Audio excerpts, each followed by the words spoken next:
I now invite the Secretary General of the United Nations, Mr. Antonio Guterres, to address the meeting. Secretary General.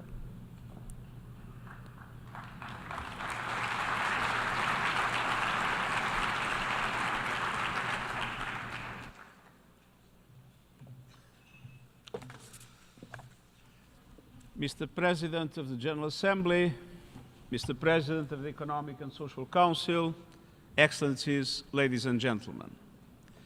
This year's high-level political forum arrives at a time of profound challenge, but also real possibility.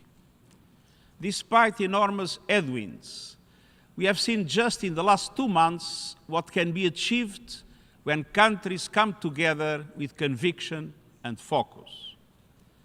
We saw it in Geneva, where the World Health Assembly adopted the pandemic agreement, a vital step toward a safer, more equitable global health architecture. We saw it in Nice, at the 3rd UN Ocean Conference, where governments committed to expand marine protected areas and tackle plastic pollution and illegal fishing.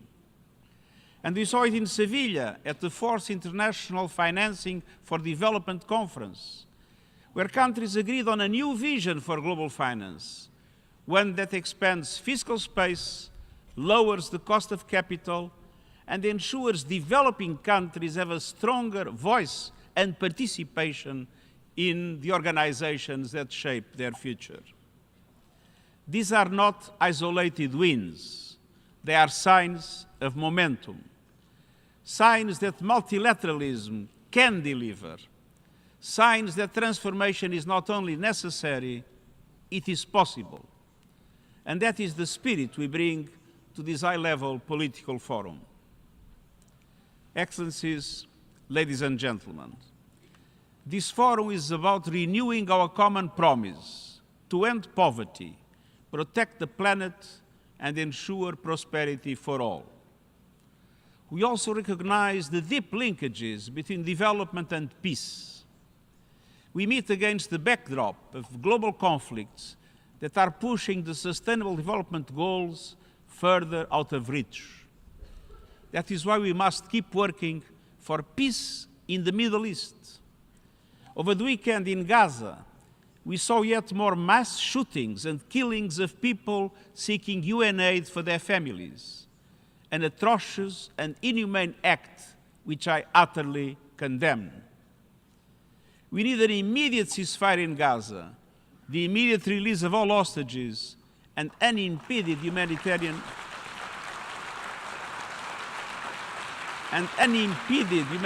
access as a first step to achieve the two-state solution. We need a ceasefire between Iran and Israel to hold. We need a just and lasting peace in Ukraine, based in the UN Charter, international law, and UN resolutions. We need an end to the horror and bloodshed in Sudan, and the list goes on, from the DRC to Somalia, from the Sahel to Myanmar. At every step, we know sustainable peace requires sustainable development. The Sustainable Development Goals are not a dream, they are a plan to keep our promises to the most vulnerable people, to each other, and to future generations. People win when we channel our energy into development. Since 2015, millions more people have access to electricity, clean cooking, and the internet. Social protection now reaches over half the world's population, up from just a quarter a decade ago. More girls are completing school.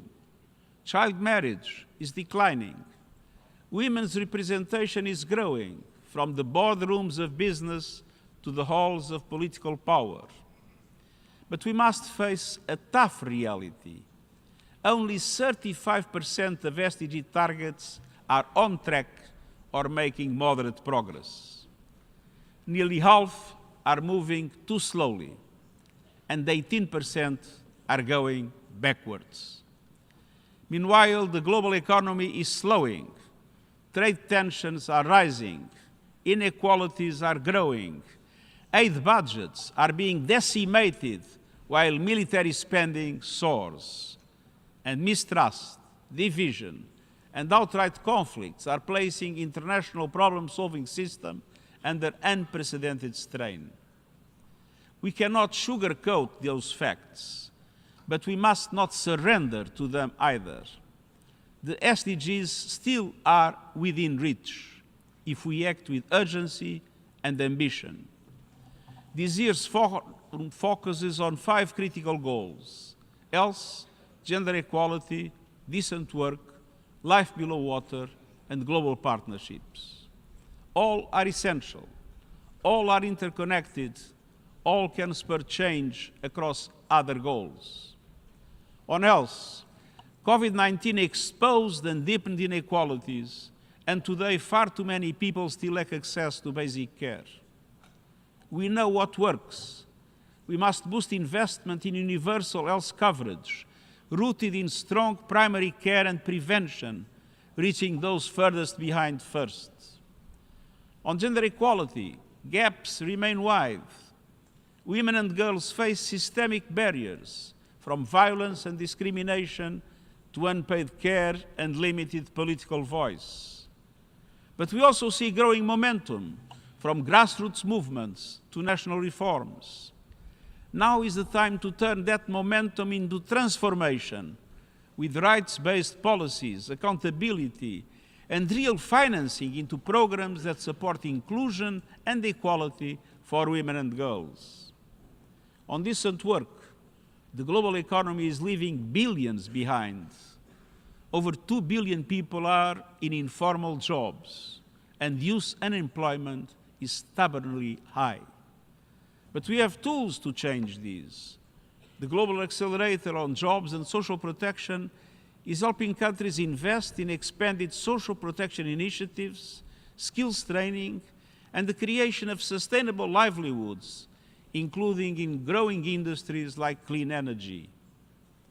Tomorrow, I will deliver an address on the enormous opportunities of the renewables revolution. And the upcoming World Summit on Social Development can help spur further progress. Excellencies, ladies and gentlemen, on life below water, our ocean and the communities that count on it are paying the price of overfishing, pollution, and climate change. We must deliver on the commitments of the Nice Ocean Conference to protect marine ecosystems and support the millions who depend on them. And finally, on global partnerships, SG 17, we need to strengthen all the elements that can support progress. And this means investing in science, data, and local capacity, and harnessing digital innovation, including artificial intelligence, to accelerate progress, not deepen divides. Throughout, we must recognize the need to reform the unfair global financial system, which no longer represents today's world or the challenges faced by developing countries. We must ensure a reform for developing countries to have a stronger voice and greater participation to help advance the Sustainable Development Goals on the ground. The Seville commitment that emerged from the Conference on Financing for Development includes important steps. Through new domestic and global commitments that can channel public and private finance to the areas of greatest need.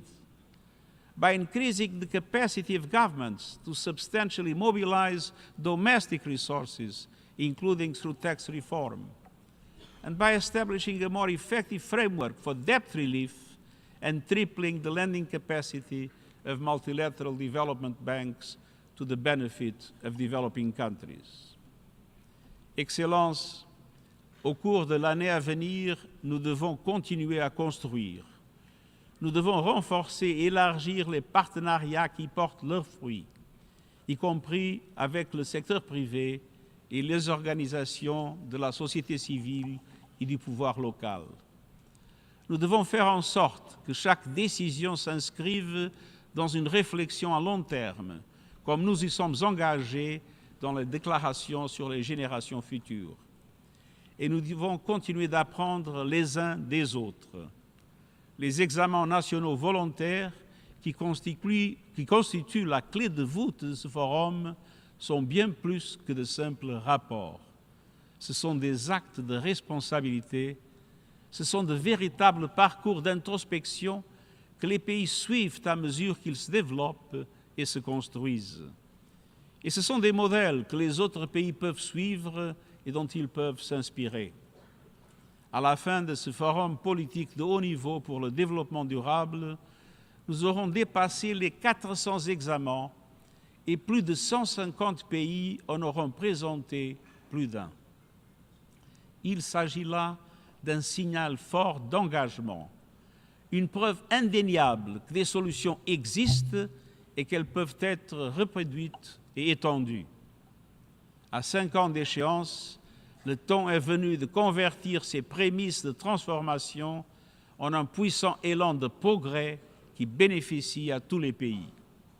Agissons avec détermination, justice et vision et concrétisons le développement pour les personnes et pour la planète. Je vous remercie.